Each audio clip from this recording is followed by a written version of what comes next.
আর্থিক খাতে স্বচ্ছতা নিশ্চিত করার প্রক্রিয়ায় বাংলাদেশের পাশে থাকার প্রতিশ্রুতি দিয়েছেন বিশ্ব ব্যাংকের কান্ট্রি ডিরেক্টর জিএইচ মার্টিন।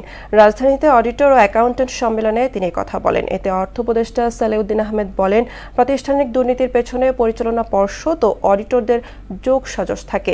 আর কেন্দ্রীয় ব্যাংক গভর্নর এইচ মনসুরের মতে প্রতিষ্ঠানের হিসাবে সবসময় প্রকৃত ও বাস্তব চিত্র গোপন করা হয়। রেজা খানের report.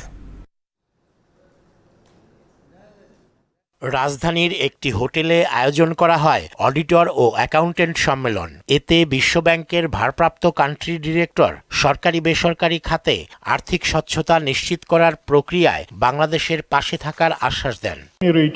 The World Bank commitment to support Bangladesh in this journey. নিজ প্রতিষ্ঠানের কয়েকজন অসাধু কর্মকর্তা এবং পতিত সরকারের উপদেষ্টা সালমান এফ রহমানের দুর্নীতির চিত্র তুলে ধরেন দুদক chairman. SEC is investigating into IFIC's Amar bond scam.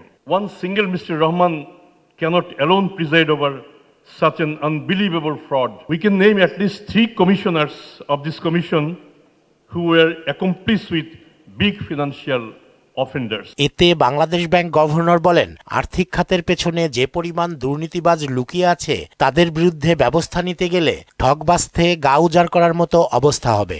বাংলায় একটা কথা আছে, ঠকবাজতে গা উজাড়। So we cannot do that also. So we need to reorient our institutions, our focus, our professionalism back and make the changes happen. স্বতন্ত্র পরিচালকদের অন্ধকারে রেখে ব্যবস্থাপনা পর্ষদ ও অডিটররা মিলে অনিয়ম ও দুর্নীতিতে যুক্ত হন বলে অভিযোগ করেন অর্থ উপদেষ্টা। There is a kind of a liaison between the auditor and the management. I am not blaming the board of directors. If you see a triangle, the management, auditor on the left side, right side, the directors. Directors are sometimes innocent, they don't come in. On the other hand, directors are kept in the dark sometimes. দেশি বিদেশি বিনিয়োগকারীদের আস্থা অর্জনে প্রতিষ্ঠানের হিসাব নিকাশে স্বচ্ছতা ও জবাবদিহির বিকল্প নেই বলে মন্তব্য করেন তিনি।